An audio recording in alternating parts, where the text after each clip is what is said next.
So hey guys, this is दीप।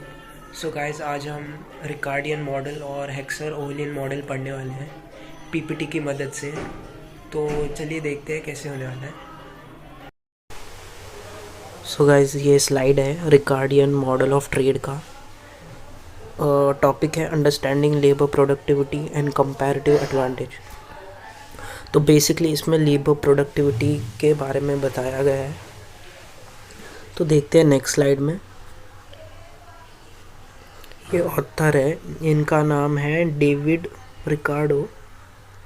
तो ये 19th century में इन्होंने एक ऐसा मॉडल बनाया था ट्रेड का कि कैसे नेशंस ट्रेड करते हैं, उनकी सोच कैसी है, अंडरस्टैंडिंग। तो इन्होंने ऐसा बताया कि एक नेशन एक इतना ज़्यादा इफ़िशिएंट होना चाहिए कि वो सब कुछ प्रोड्यूस कर सके और सबको ट्रेड भी कर सके। तो ये उन्होंने एक मॉडल बनाया था जो कि लेबर से रिलेटेड है, लेबर प्रोडक्टिविटी से रिलेटेड। तो नेक्स्ट स्लाइड में देखते हैं। तो अजम्पशन दिए रखा है इन्होंने, जो कि है लेबर इज़ एवरीथिंग। तो लेबर के बारे में बताया गया है कि कैसे इंडस्ट्रीज़ में जो भी प्रोडक्शन फैसिलिटी होती है वहाँ पे प्रोडक्ट्स मास स्केल पे मैन्युफैक्चर होते हैं, तो उसके लिए लेबर्स की ज़रूरत होती है। तो वो लेबर्स कैसे प्रोडक्टिविटी को एनहांस कर सकते हैं by making a finish product, better finish product.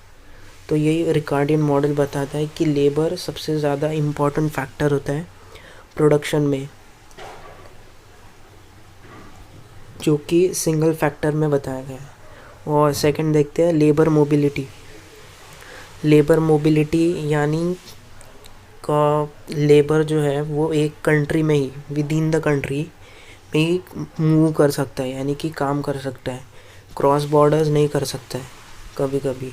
तो वो कभी कभी रिस्ट्रिक्शंस आ जाते हैं लेबर मोबिलिटी में। तो ये इन्होंने बताया है।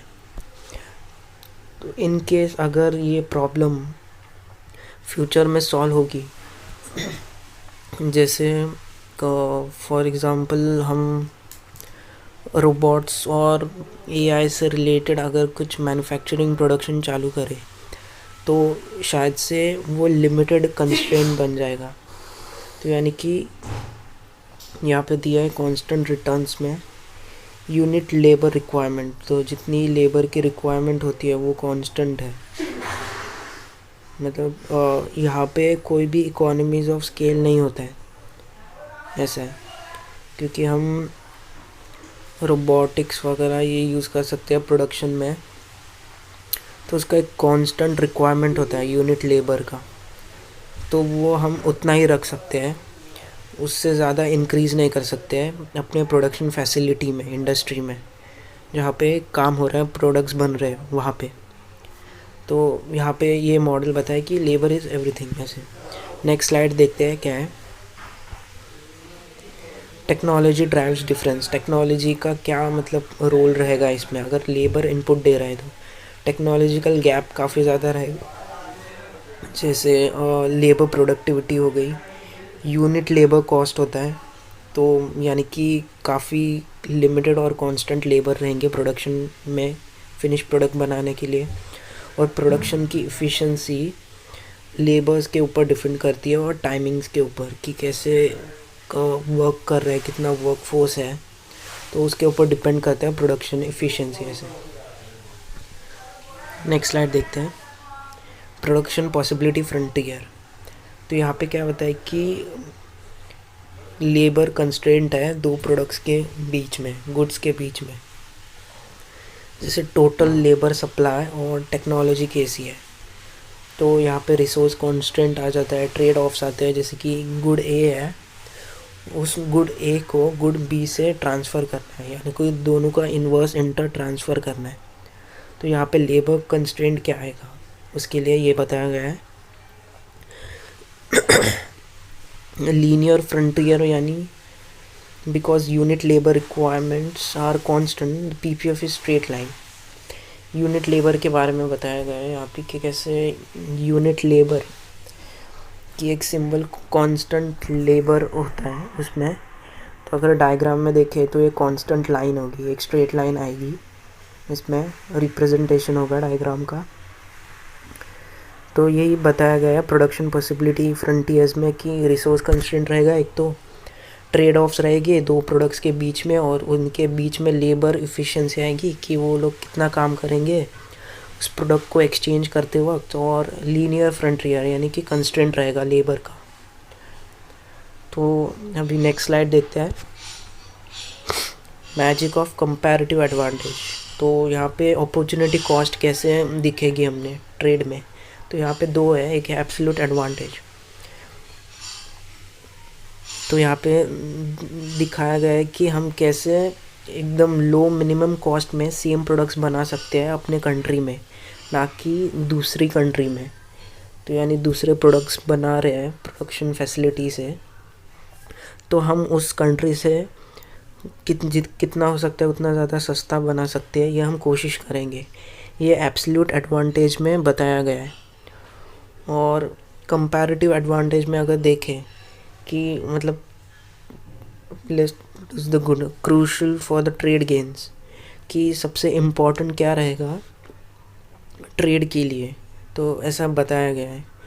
सो यहाँ पे लिखा है कि who gives up less to produce the good, कि कौन सबसे आउटपुट कम देगा, तो क्रूशल फॉर ट्रेड गेन्स के लिए।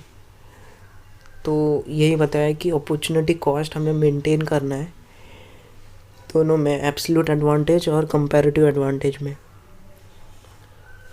तो नेक्स्ट स्लाइड देखते हैं, स्पेशलाइजेशन बताया गया है इसमें कि trade allows countries to break free from domestic production constraints. तो जो ट्रेड होता है स्पेशलाइजेशन किसी में भी, वो एक्चुअल में डोमेस्टिक प्रोडक्शन को ब्रेक कर देता है, यानी कि इंटरनेशनल ट्रेड का अपॉर्चुनिटी दे देता है कि हम इंटरनेशनली ट्रेड कर सकते हैं। तो यहाँ पे ऑटॉर्की यानी कि नो ट्रेड दिया है कि ट्रेड नहीं कर सकते क्योंकि कंजम्पशन काफ़ी ज़्यादा लिमिटेड है विद इन द कंट्री में। स्पेशलाइजेशन है कि ग्लोबली इफ़िशिएंसी और ट्रेड कर सकते हैं।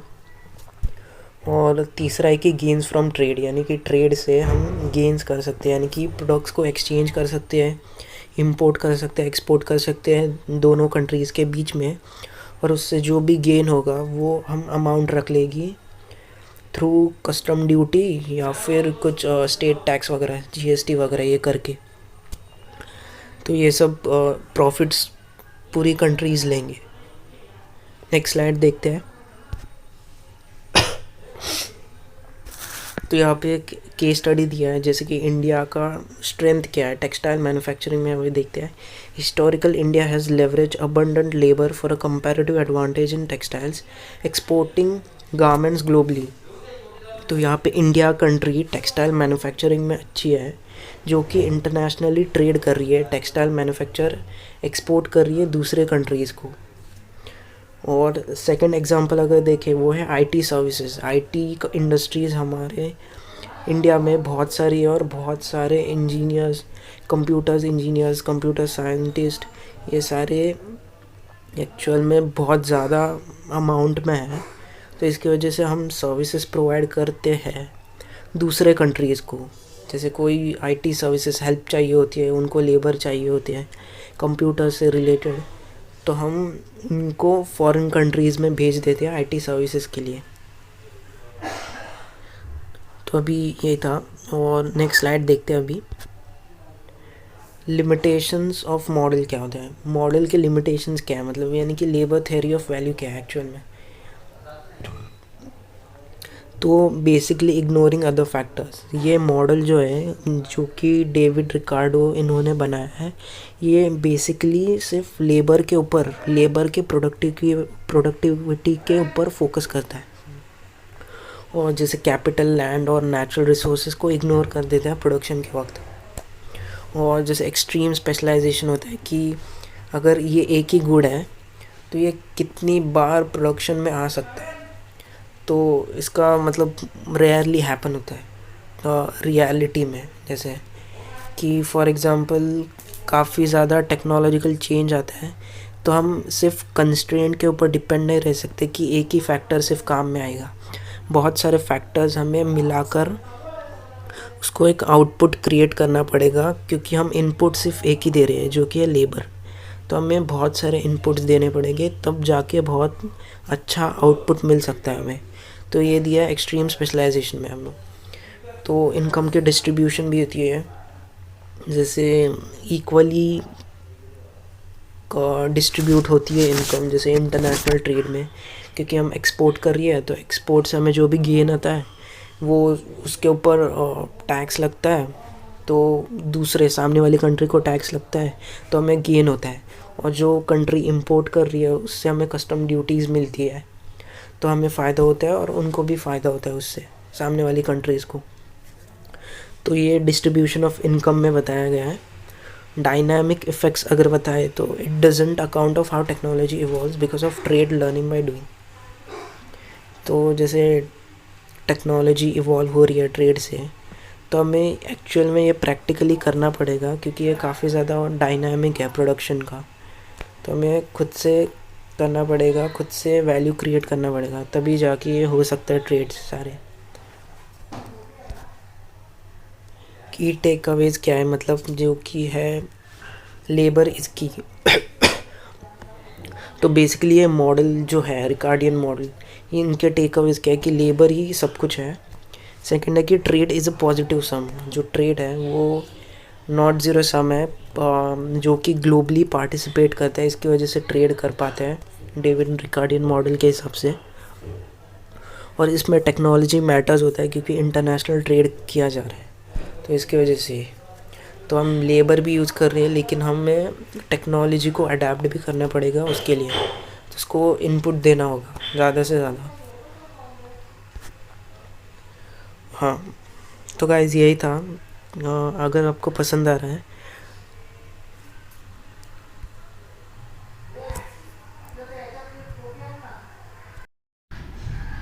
सो गाइस अभी पढ़ते हैं Heckscher Ohlin model, understanding the dynamics of international trade patterns and wealth distribution. तो इंटरनेशनल ट्रेड पैटर्न क्या है और वेल्थ को रीडिस्ट्रीब्यूट कैसे करना है, तो इसके बारे में हेक्सर ओहलियन मॉडल ये मॉडल बनाया है। यहाँ पे थेरोटिकल फ्रेमवर्क दिया है मोस्टली। तो यहाँ पे आइस इकॉनमी जो भी आइसोलेट होती है, तो रिसोर्सेस की वजह से और ट्रेड्स की वजह से रिसोर्सेस कैसे आइसोलेट होते हैं, ये पैटर्न दिया है, यानी थेरोटिकल फ्रेमवर्क दिया है। तो 2x2x2 अजम्पशन दिया है फर्स्ट केस में, जो कि दो कंट्रीज़ है और दोनों गुड्स प्रोड्यूस कर रही है प्रोडक्शन फैक्टर्स के लिए, यानी एक है लेबर और दूसरा है कैपिटल। तो ये दोनों कंट्रीज़ के पास है लेबर और कैपिटल दोनों, तो ये एक अजम्पशन दिया उन्होंने। सेकंड केस देखते हैं आइडेंटिकल टेक्नोलॉजीज़। अगर आइडेंटिकल टेक्नोलॉजीज़ हैं दोनों कंट्रीज़ के बीच में, तो शायद से कॉस्ट फैक्टर जो है प्रोडक्शन कॉस्ट वो धीरे धीरे करके बढ़ सकता है। थर्ड केस देखते हैं यहाँ पे फैक्टर इमोबिलिटी। जो भी कैपिटल और लेबर है इंडस्ट्रीज़ के बीच में, वो इंटरनेशनल बॉर्डर्स में शायद से ट्रेड करने में थोड़ा मुश्किल हो सकता है, क्योंकि यहाँ पे जो फ्रेमवर्क दिया है जो कि मॉडल है हेक्सर ओहलियन मॉडल है, वो शायद से ठीक से फिट नहीं बैठता है इंडस्ट्रीज़ के बीच में, हाँ सिर्फ ना कि ट्रेड के बीच में, क्योंकि इंडस्ट्रीज़ के से रिलेटेड रिस्ट्रिक्शंस आ सकते हैं, ना कि ट्रेड से रिलेटेड। ट्रेड तो हमेशा फ्री ट्रेड ही रहेगा, लेकिन बॉर्डर सिक्योरिटी वगैरह वो सब रहता है, तो उसकी वजह से रिस्ट्रिक्शंस आ सकते हैं इंडस्ट्रीज़ के लिए। तो यहाँ पे थर्ड केस में फैक्टर इमोबिलिटी दी है ऐसे। अभी नेक्स्ट स्लाइड देखते हैं। यहाँ पे एक इमेज दिया है दोनों, जो कि है रोबोट्स मैन्युफैक्चर कर रहे हैं सब कुछ, और दूसरा है कि ह्यूमन वर्कफोर्स लग रहा है यहाँ पे एक प्रोडक्ट को बनाने के लिए। तो यहाँ पे ऊपर दिया है factor abundance and comparative advantage. तो ये लाइन पढ़ते हैं पहले। अ Nations comparative advantage is determined by not by superior technology but by the relative abundance of its resources। कि एक्चुअल में कंट्रीज़ के पास रिसोर्सेस है कि नहीं उतने, तो उसके हिसाब से ट्रेड किया जाएगा, जितनी ज़्यादा डिमांड रहेगी उसके हिसाब से, क्योंकि डिमांड ज़्यादा इम्पॉर्टेंट है तभी रिसोर्सेज का ट्रेड हो सकता है, तभी सारी पॉलिसीज़ आ सकती है कंट्रीज़ और इसके ऊपर रेगुलेशंस ला सकती है कि हमें ये ट्रेड करना चाहिए कि नहीं, क्योंकि इसकी डिमांड है इसकी वजह से। Countries export goods that intensively use their abundant factor. इसमें भी ये दिया कि अगर अबंडेंट फैक्टर है उसमें तो ऑफ कोर्स कंट्री वो एक्सपोर्ट करेगी गुड्स वो, या फिर मैन्युफैक्चर करेगी, जैसे लेबर या फिर कैपिटल ऐसे। नेक्स्ट स्लाइड देखते हैं। यहाँ पे स्टॉपलर सैमुअल्सन थ्योरम दिया है, एक थ्योरम है, तो अभी ऊपर की लाइन पढ़ते हैं सबसे पहले। This theorem provides the critical link between product prices and factor rewards, wages और रेंट्स है। It explains how trade alters the internal distribution of income. Mostly जो भी कंट्रीज़ का इंटरनल डिस्ट्रीब्यूशन ऑफ इनकम होता है उसके ऊपर फोकस किया जा रहा है, यानी लेबर और प्राइस के बारे में। तो इसमें जो दो फैक्टर्स है वो है वेजेस और एक है रेंट। तो एक रियल एस्टेट रेंट्स के बारे में बताया और एक है वेजेस के बारे में बताया गया। तो ऐसा बताया। तो यहाँ पे आप केस देख सकते हो। फर्स्ट केस जो है वो प्राइस राइज होगा मोस्टली लेबर के केसेस में। सेकंड है कि हायर प्रोडक्शन, अगर कोई भी कंट्री हायर प्रोड्यूस कर रही है यानी कि उसमें ज़्यादा डिमांड रहेगी, क्योंकि उसमें इनकम ज़्यादा है तो रिसोर्सेस वगैरह भी ज़्यादा होंगे, इसकी वजह से हायर प्रोडक्शन कॉस्ट होगी शायद से। फैक्टर डिमांड बढ़ेगी उस कंट्रीज़ में क्योंकि सप्लाई बहुत ज़्यादा हो रहा है इसलिए। रियल रिटर्न चेंजेस, जो रियल रिटर्न रहेगा जो कि इन्फ्लेशन को एडजस्ट करके होता है, वो रियल रिटर्न चेंज होता रहेगा, यानी ऐसा देखे जाए तो वैसे। यहाँ पे की इनसाइट भी देखा है कि if the price of capital intensive good rises, the rental rate of capital rises, यानी रियल रेंटल रेट जो होता है हमारा इन्फ्लेशन को एडजस्ट करके वो भी बढ़ेगा, क्योंकि कैपिटल इंटेंसिव है, यानी कि फ़िज़िकल गुड्स को बनाने के लिए जो फ़िज़िकल आइटम्स चाहिए होते हैं हमें उसकी कॉस्ट बढ़ेगी, यानी मैन्युफैक्चरिंग मशीन्स या फिर रोबोटिक्स वगैरह, ये सारी AI की चीज़ें जो कि प्रोडक्शन में काम आती है, वो सारी उसकी कॉस्ट बढ़ जाएगी। लेकिन अगर हम इकोनॉमीज़ ऑफ स्केल्स वाला ये अगर कॉन्सेप्ट यूज़ करें तो शायद से हम कम हो सकता है वो थोड़ा हद तक, लेकिन रियल रिटर्न रेट में काफ़ी हद तक चेंज आ जाएगा, मतलब वेरिएबली चेंज होता रहेगा हमेशा ऐसे। और जो रियल वेज रेट होता है लेबर का, वो कम हो जाएगा अल्टीमेटली।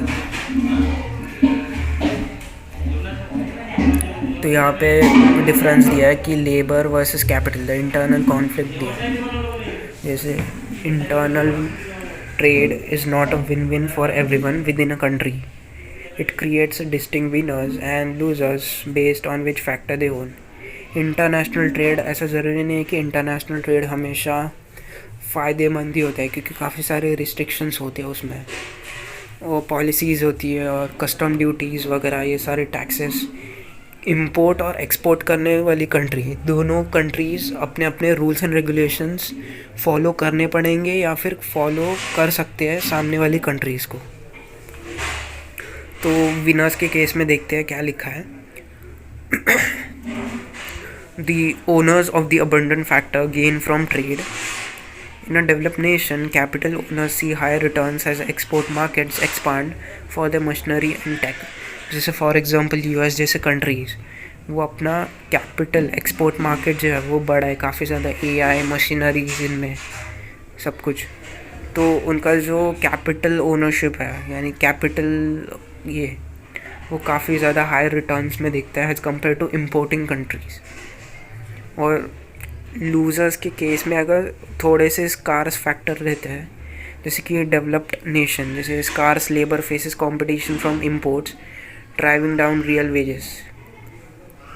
तो जैसे यहाँ पे केस में इंडिया और US दोनों कंट्रीज़ हैं, यानी स्कार्स लेबर, यानी कि हमारे इसमें लेबर जो कॉस्ट है वो काफ़ी ज़्यादा कम है, लेकिन अगर हम यूएस में देखें तो लेबर कॉस्ट काफ़ी हाई है, क्योंकि वहाँ पे स्किल्ड लेबर है ज़्यादातर, और हमारे इधर जो है वो काफ़ी ज़्यादा कम है, लेकिन जो डिमांड है वो हमारे इधर काफ़ी ज़्यादा है लेबर्स के लिए। तो यहाँ पे दोनों का एक पर्सपेक्टिव होता है केस का, लूज़र्स के केस में ऐसे। तो यहाँ पे इंटरनल कॉन्फ्लिक्ट ऐसे दिया है। नेक्स्ट स्लाइड देखते हैं अभी। रिडिस्ट्रीब्यूशन इफेक्ट कैसा है, मतलब कैपिटल कैसे राइज होता है। तो जैसे नॉर्मली नेशनल इनकम डिस्ट्रीब्यूट होता है एम्प्लॉयज़ के बीच में, इनइक्वालिटी ना हो इसलिए। जैसे कैपिटल इंक्रीज़ होता है क्योंकि डिमांड काफ़ी बढ़ रही है, तो एक्सपोर्ट सप्लाई ज़्यादा होगा, ग्लोबल मार्केट एक्सेस होता है।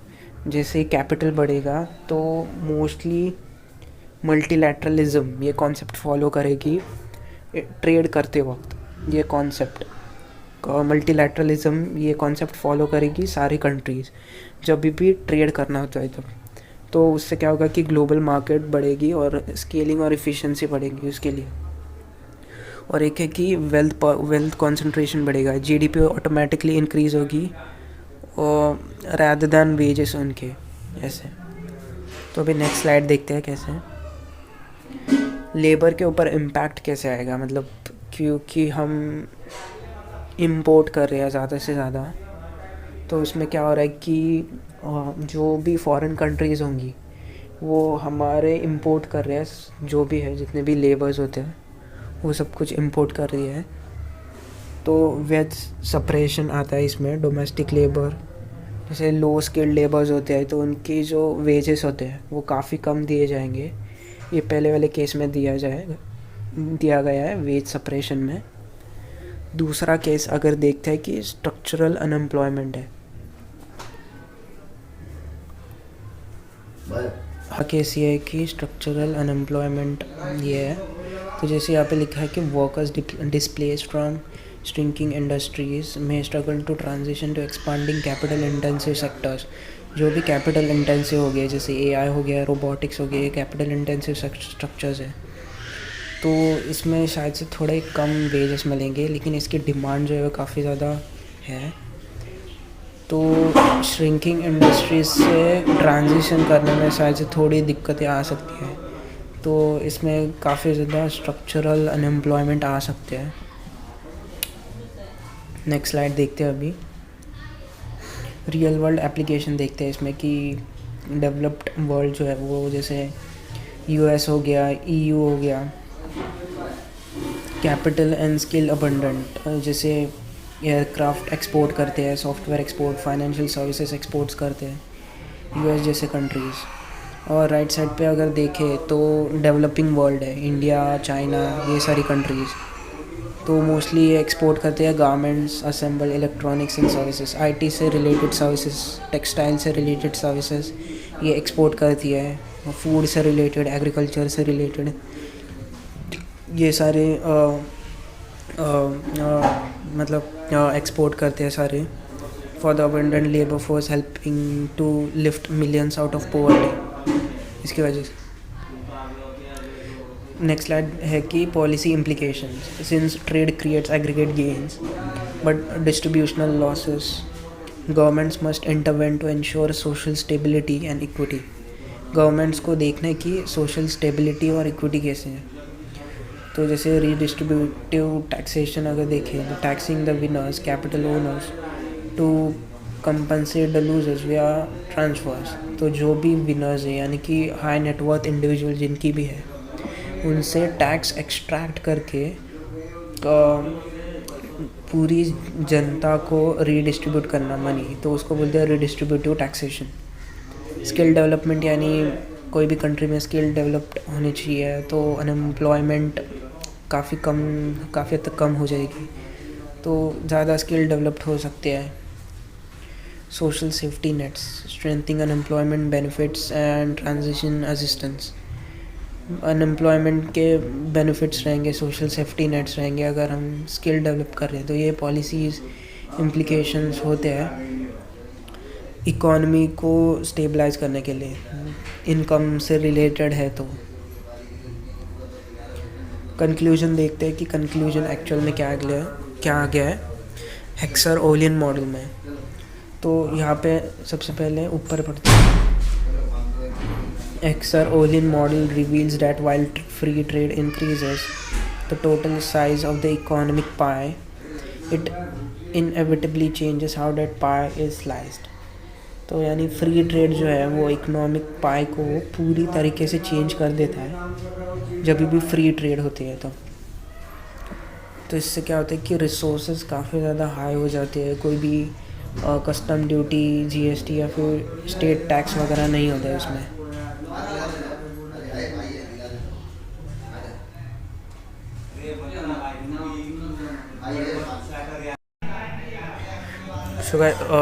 टोटल इफ़िशेंसी यानी ग्लोबल इफ़िशेंसी देखी जाती है कभी भी जब भी ट्रेड हो रहा है।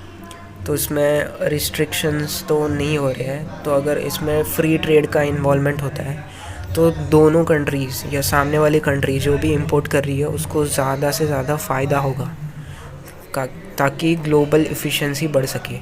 ऐसे डिस्ट्रीब्यूशनल इक्विटी यानी कोई भी पॉलिसी का इंटरवेंशन नहीं है, क्योंकि स्कार्स फैक्टर को यहाँ पे कम किया है अबंडेंट फैक्टर से।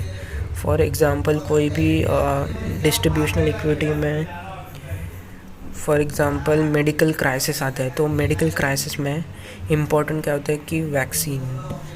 तो वैक्सीन्स प्रोड्यूस सप्लाई करने के लिए उसकी डिमांड बहुत ज़्यादा है।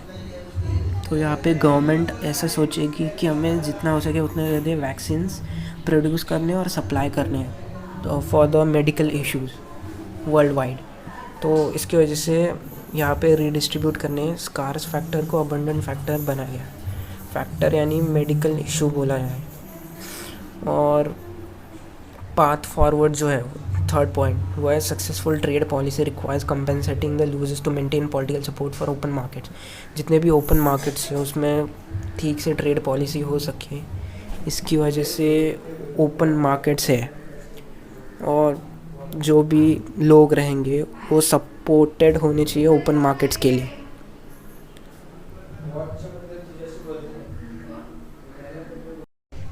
सो गाइज यही थे 2 मॉडल्स जो हमने आज पढ़े। अगर आपको वीडियो पसंद आ रहा है तो लाइक, शेयर और सब्सक्राइब ज़रूर कर सकते हो। और मैं जितना हो सके उतनी कोशिश करूँगा कि वीडियो में एक्सप्लेनेशन अच्छा रखूँ और एग्ज़ाम्पल्स के साथ साथ एक्सप्लेन कर सकूँ। तो वो मैं जितना हो सके उतना ट्राई कर रहा हूँ एग्ज़ाम्पल्स ऐड करने के लिए। हाँ, तो यही था वीडियो और टिल द टाइम बाय।